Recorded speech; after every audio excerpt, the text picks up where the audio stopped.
Olá pessoal, meu nome é Ana Carolina Mendonça, eu sou advogada, pós-graduada em Direito de Família e Sucessões, pós-graduanda em Direito Civil e Processo Civil e professora de cursos jurídicos com ênfase em Direito de Família e Sucessões. No vídeo de hoje eu vou falar com vocês sobre a reprodução humana assistida em sede de filiação homoparental. Por que eu vou trazer esse tema aqui para vocês? Nos vídeos anteriores nós falamos sobre as modalidades de exercício da filiação homoafetiva, falamos já sobre adoção, falamos sobre filiação socioafetiva e hoje nós vamos avançar um pouquinho mais falando sobre a reprodução humana assistida, tá? Então a reprodução humana assistida nada mais é do que técnicas, utilizadas para sobrepor a infertilidade humana e também, no caso aqui da filiação homoafetiva, auxiliar pares homoafetivos a realizar o seu projeto parental por meio dessas técnicas da reprodução humana assistida. E por que isso é uma oportunidade interessante de atuação no ramo jurídico para a gente poder conversar? Porque é uma temática extremamente restrita, com pouquíssimos advogados atuando na área e muito interessante para nós, advogadas e advogados que atuamos na área do direito homoafetivo, nos especializarmos e tomarmos conhecimento. De uma maneira assim muito simplista, como exemplos de técnicas de reprodução humana assistida, eu vou citar para vocês a inseminação artificial e a fertilização in vitro, tá? A inseminação artificial é uma técnica um pouco mais, vamos dizer assim, barata, entre aspas, em que existe a fecundação dentro do corpo da mulher, uma fecundação que a gente chama de corpórea, intracorpórea, onde é inserido o gameta masculino no útero da mulher para que haja a fecundação. E a fertilização in vitro é a fecundação que a gente chama de extracorpórea, Essa fecundação ela é feita in vitro e depois então é implantado na mulher tão somente o embrião já formado, tá? Essa já é uma técnica um pouco mais, vamos dizer assim, cara, ofertada pelas clínicas de reprodução humana assistida. E a gente pode avançar também um pouquinho mais, se a gente estiver falando, por exemplo, de dupla paternidade, na gestação em substituição, ou cessão gratuita de ventre, O que é isso, professor? Nada mais é do que o que equivocadamente é chamado por algumas pessoas de barriga de aluguel, A barriga de aluguel, como a gente sabe, não é permitida no Brasil, por isso que a denominação correta é cessão gratuita de ventre ou útero em substituição. E por que então é interessante a gente debater sobre essa temática? Porque assim como casais que são acometidos por infertilidade, o casal homoafetivo que busca a realização do seu projeto parental, ampliando sua família, tendo filhos, ele pode não necessariamente desejar adotar, ele pode entender que no caso ele prefere a reprodução humana assistida. Então é muito importante para o advogado que deseja atuar nessa seara, se especializar sobre a reprodução humana assistida para poder então orientar o seu cliente como é que funciona a celebração do contrato com essa clínica, como é que funciona a questão do regramento da criopreservação de gametas, como funciona o regramento da criopreservação de embriões, e até mesmo questões sobre uma eventual fecundação pós-mortem ou uma implantação de embriões pós-mortem. Tudo isso são assuntos afetos à reprodução humana assistida. E o que a gente pode dizer que não é a reprodução humana assistida? A gente pode dizer que não é algo impossível de se acessar, como muitas pessoas acham, não é algo restrito tão somente a pessoas que têm uma melhor condição financeira, tá? Por que não? O SUS já oferece esse tratamento de reprodução humana assistida e da mesma maneira que ele oferece para casais heterossexuais, ele também oferece para casais homoafetivos, tá? Não vou entrar aqui no mérito de fila de espera, que não é o objeto do vídeo, mas é importante você saber para poder até orientar o seu cliente que não é algo restrito a pessoas que têm uma excelente condição financeira. Hoje também a gente já fala em custeio da reprodução humana assistida pelo plano de saúde, tá? Em que pese esse tema está afeto pelo STJ, num repetitivo, mas enfim, vai ser julgado, então essa questão se cobre ou não vai ser decidida em definitivo. E a gente também tem a possibilidade, né, eu vou falar isso mais adiante, de custeio desse tratamento de reprodução humana assistida por meio do FGTS. Então, tudo isso faz com que não só pessoas de alto poder aquisitivo consigam acessar a técnica, mas também pessoas que talvez não tenham poder aquisitivo ou tenham baixo poder aquisitivo também consigam acessar a técnica, né? E por que é interessante a gente falar sobre reprodução humana assistida em sede de filiação homoparental? Porque a gente, assim como eu mencionei na questão da adoção, e aí a gente vai ver que quase tudo ligado ao direito homoafetivo vai ser a mesma conversa, ou seja, praticamente não existem profissionais habilitados para atuar nessa seara. Muita gente perde cliente porque não tem nem noção do que é que está acontecendo no mundo jurídico com relação à reprodução humana assistida. E às vezes não só perde cliente, como ainda dá uma orientação equivocada, uma orientação que não corresponde com a realidade do que hoje é realizado, do que hoje é praticado em termos de filiação homoafetiva por meio da reprodução humana assistida. Como exemplo disso, a gente pode falar que da possibilidade, né, desse campo de atuação, que existem hoje escritórios no Brasil que atuam tão somente na seara do direito médico, né? E aí então ele vai atuar nessa questão da reprodução humana assistida, né, como uma sub-área, vamos dizer assim, dessa área maior que seria o direito médico. Mas você não precisa atuar no direito médico em específico e aí ter um conhecimento sobre toda uma gama de direito relativo ao direito médico para atuar na filiação homoparental realizada por meio da reprodução humana assistida.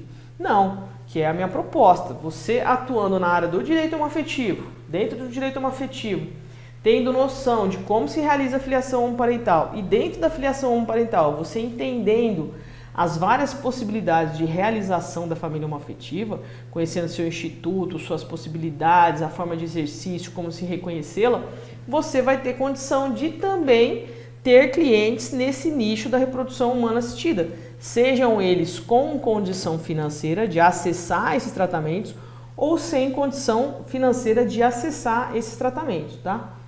E para quem diz assim, nossa, mas Conselho Federal de Medicina, quando eu for falar de reprodução humana assistida, legislação, como que é essa realidade, né? Óbvio que hoje a gente não tem uma legislação específica sobre a temática e com isso nós nos regramos pelas regras, né, pelas normas do Conselho Federal de Medicina. Hoje nós temos um total de 6 resoluções, sendo a última delas publicada agora em maio de 2021, tá? A mais recente. Temos a Constituição Federal, quando ela fala do livre planejamento familiar, temos a lei do livre planejamento familiar e temos um artigo do Código Civil. Mas para quem disser para mim assim, nossa, mas professora, como que eu vou atuar nessa seara? Conselho Federal de Medicina, eu vou ter que entender tudo do Conselho Federal de Medicina, eu vou ter que entender tudo do direito médico, é muito complicado acessar toda essa informação para aí então eu começar a acessar essa clientela. Não, nada disso. Fiquem tranquilos, vocês não têm que entender tudo do Conselho Federal de Medicina. Vocês vão tomar pé tão somente das resoluções que dizem respeito à reprodução humana assistida. Lembrando que eu mencionei para vocês que são 6 publicadas ao longo da história, mas geralmente uma revoga a outra. Então hoje a gente estaria falando tão somente de uma resolução, que é essa última que foi publicada agora em maio de 2021, tá? E aí, indo mais adiante, eu preciso saber tudo de direito médico? Não, você não precisa saber tudo de direito médico. A gente está falando tão somente de reprodução humana assistida. Então, você pode sim se especializar na temática, buscando compreender tão somente as resoluções do Conselho Federal de Medicina atinentes à reprodução humana assistida e, via de consequência, na questão do direito médico, tão somente esse subnicho da reprodução humana assistida. E qual que é, então, o jeito certo que eu tenho de ofertar esse tipo de assessoria para a minha cliente, o meu cliente ou o casal que me procurar dentro da seara do direito homoafetivo? Bom, o jeito certo é vocês conhecerem o regramento dessas resoluções do Conselho Federal de Medicina e quais são as modalidades dessa filiação homoafetiva para eu poder dizer qual é o caminho correto para se alcançar esse registro de filiação ou a realização desse projeto parental.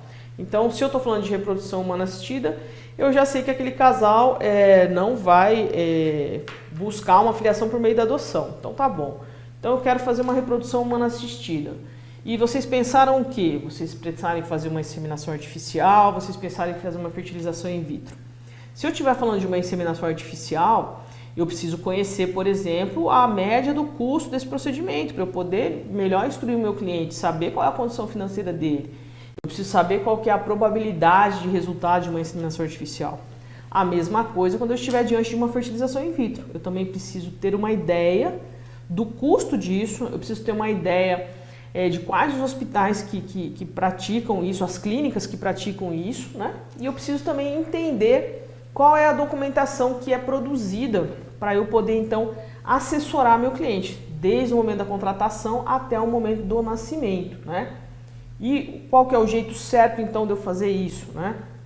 O jeito certo é justamente esse, eu acompanhar meu cliente desde a primeira ida dele à clínica, no sentido assim de contratação. A partir do momento que ele for assinar uma documentação, o advogado já teria que estar analisando essa documentação antes, para eu poder compreender o que aquela clínica está propondo para o meu cliente, tá? Quais são as condições daquela contratação. Orientar meu cliente que quando ele assinar um contrato de reprodução humana assistida, ele já vai ter que pensar em situações como um divórcio, ele vai ter que pensar em situações como um falecimento. Não, mas como assim, professora? Simples. Se eu estiver falando, por exemplo, de uma fertilização in vitro, onde esse casal, vamos colocar um exemplo de um casal de 2 mulheres, elas contrataram ali um ciclo de fertilização in vitro, e esse ciclo acabou por gerar mais embriões do que aqueles que foram implantados, né? Então eu tenho ali embriões criopreservados. Nesse contrato que eu vou assinar com a clínica, eu já vou ter que direcionar qual vai ser o destino daqueles embriões caso eu venha me separar da minha esposa. Vai também estar ali descrito o que vai acontecer com aqueles embriões caso a minha esposa venha a falecer posteriormente, tá? E aí eu já vou trazer aqui para vocês mais uma questão muito importante, que inclusive é objeto de um recurso especial que foi julgado recentemente, né? Em que pese aquele contrato ali, por exemplo, ele é suficiente para dizer qual é a destinação desses embriões. Por exemplo, se eu estiver falando em implantação pós-mortem, não, viu, gente? Esse julgado aí recente, inclusive, ele definiu algo nesse sentido, que essa destinação tem que ser por escritura pública. Então vejam só como que eu tenho que, de fato, entender do que eu estou falando. E qual que é o jeito errado de eu recepcionar esse casal e orientá-lo na realização desse seu projeto parental? O jeito errado é eu desconhecer essas resoluções e eu, de repente, me deparar com uma situação que não tem uma previsão ali, ou que eu nunca vi, e eu disser, não dá. Esse é o jeito errado. Por quê? Porque o Conselho Federal de Medicina, ele traz normas deontológicas sobre a questão que, a princípio, deveriam regular as questões médicas. Mas não quer dizer que ele não possa analisar uma situação atípica que não está ali. Desde que a situação que me foi trazida ela não seja ilegal, né? Ela não traga uma impossibilidade, eu posso muito bem orientar meu cliente que aquele casal pode fazer um pedido ao Conselho Federal de Medicina para saber se ele autoriza ou não aquela prática, né? Vou dar um exemplo para vocês. Antes dessa resolução de 2021, a gente tinha em vigor a resolução de 2017. E antes de 2017, 2015 e assim anteriormente. Eu já recepcionei um caso no meu escritório de gestação e substituição em que não existia um vínculo consanguíneo, por exemplo, com daquela mulher que ia gestar aquela criança com a detentora do óvulo, né? E pela resolução em vigor naquele momento não seria possível. Mas então nós fizemos um requerimento ao Conselho Federal de Medicina e o Conselho Federal de Medicina autorizou então que fosse aquela mulher cedesse o útero dela, ainda que ela não tivesse esse vínculo consanguíneo com a detentora do material genético, tá? Esse exemplo eu trago para vocês para a gente entender que não é porque de repente não está ali, né, previsto, que não possa acontecer. É óbvio que tem coisas que não tem como contornar. Por exemplo, Eu não posso fazer escolha de sexo. Isso é uma proibição do Conselho Federal de Medicina, salvo se essa questão da escolha do sexo seja por alguma razão de doença, tá? Aí é uma outra situação. Mas, via de regra, eu não poderia fazer essa escolha, tá? Então, professora, dá uma dica pra gente, nós que queremos começar a conhecer a reprodução humana assistida, para daí então entender reprodução humana assistida em sede de filiação homoparental, para a gente começar a entrar nesse universo e poder ter um norte do que ele trata, o que pode, o que não pode, qual que é essa realidade, porque eu nunca ouvi falar disso, nunca fiz um caso desse, não sei nem por onde começar. Então, a primeira orientação, dica que eu vou dar para vocês é: leiam a Resolução 2294 de 2021, que é a última resolução que foi publicada pelo Conselho Federal de Medicina a respeito da temática. Essa resolução, ela revogou a resolução de 2017 e ela é muito importante porque hoje ela que norteia todas as possibilidades sobre reprodução humana assistida, seja para casal heterossexual, seja para casal homoafetivo. Então ela vai te dar um grande norte sobre o que pode e o que não pode, tá? É muito interessante essa resolução e ela está sendo muito comentada e discutida porque ela trouxe um avanço muito interessante no sentido de trazer uma previsão para a utilização das técnicas de reprodução humana assistida por pessoas transexuais, tá? Isso não existia nas resoluções anteriores, então isso foi um grande avanço, tá? Mas em contrapartida, ela também tem sido muito criticada por conta de alguns retrocessos, tá? Que ela trouxe. Então, por exemplo, pela resolução atual, foi limitada a criopreservação de embriões a 8 embriões, tá? Foi proibida a cessão gratuita de ventre, né? Então, a candidata que vai ceder o seu ventre para gestar o filho de outro, ela precisa ter um filho vivo para poder se candidatar a esse papel, tá? Antes a gente não tinha essa exigência de um filho vivo, só havia a necessidade do parentesco consanguíneo até 4º grau, tá? E ela também proibiu o descarte de embriões, seja pela clínica, seja pelos detentores, sem uma autorização judicial, tá? Essas questões todas, em específico essa limitação de criopreservação de embriões, a questão da gestante em substituição e a necessidade de autorização judicial para descarte de embriões, por que eu tenho que saber disso tudo, doutor? Bom, primeiro porque você tem que saber informar sua cliente, sobre o que pode e o que não pode.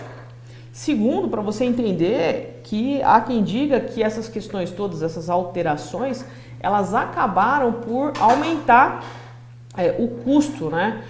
Onerar ainda mais o processo de uma clínica de reprodução assistida, né? Mas em contrapartida, se a gente for pensar no nicho da advogada e do advogado, é uma outra possibilidade de atuação. Por quê? Porque se agora eu preciso de autorização judicial para descarte de embrião, quem é que vai ter que alcançar essa autorização judicial? Vai ser a advogada e o advogado. Seja pela clínica, seja pelo casal que está buscando esse descarte, tá? Então, é uma outra possibilidade de atuação. E agora falando sobre a gestação e substituição. Poxa, eles fizeram essa proibição, mas será que se chegar um caso pra gente, de um casal, que só tem ali uma pessoa que se candidata a ser ascendente do útero, né? E ela não tem um filho vivo, por exemplo. Ela teve um filho já, mas esse filho faleceu. Mas é uma pessoa que já tem um pouco mais de idade e só quer ajudar mesmo, né? E aí a gente, de repente, produz um lado psicológico favorável, né, consubstanciado por um profissional que tenha credibilidade. Será que a gente não consegue pedir uma autorização para esse Conselho Federal de Medicina, esclarecendo qual é a situação, qual a relação, que aquele casal só tem aquela pessoa e que aquela pessoa é uma pessoa muito bem resolvida com essas questões? Enfim, estou elucubrando aqui possibilidades que a gente poderia... caminhos que a gente poderia trilhar para, de repente, pleitear uma autorização para algo diferente do que está previsto ali no Conselho Federal de Medicina, tá? Então, isso tudo é muito importante, pode ser um caminho a mais de atuação para o advogado. Outra dica que eu vou passar para vocês eu sou suspeita porque sou totalmente apaixonada pela área de reprodução humana assistida, desde sempre, bioética, biodireito, mas leiam um livro que se chama Genética, Escolha que Nossos Avós Não Faziam, da professora Maiana Zatz. E ela vai trazer uma série de relatos sobre essa questão da genética e que pode despertar o interesse de vocês em atuar na área da reprodução humana assistida e entender um pouquinho mais todas as possibilidades de atuação que a gente tem nessa temática. Para finalizar, na área ainda da filiação homoparental em sede de reprodução humana assistida. Da mesma maneira que aqui eu falei para vocês que a gente tem a possibilidade de recepcionar no escritório pessoas que têm recursos financeiros para fazer a reprodução humana assistida em clínicas, pessoas que não têm muito recurso financeiro, mas a gente tem que saber que existe a possibilidade da gente orientar uma cobertura pelo plano de saúde, orientar uma cobertura pelo FGTS. Temos um precedente super recente agora da comarca de Anápolis, né, autorizando a cobertura da reprodução humana assistida pelo FGTS. Então isso tudo é informação que eu tenho que passar para o meu cliente. E aí eu vou mostrar para vocês uma outra possibilidade, que são geralmente casais de homens que têm muito recurso financeiro, né? Quando eu digo muito recursos financeiros, tem recursos financeiros que poderiam fazer frente a uma clínica de reprodução assistida, mas de repente não tem uma pessoa que possa ser a sua gestante em substituição, que possa ceder o útero, e aí então eles têm condições financeiras de buscar essa possibilidade fora do Brasil. É uma outra possibilidade de atuação nessa área de reprodução humana assistida. Então são empresas que fazem a contratação aqui no Brasil desses casais e vão então buscar uma barriga, aí sim pode ser de aluguel a depender do país, por exemplo, Estados Unidos, que permite em alguns estados, ou na Europa, tá?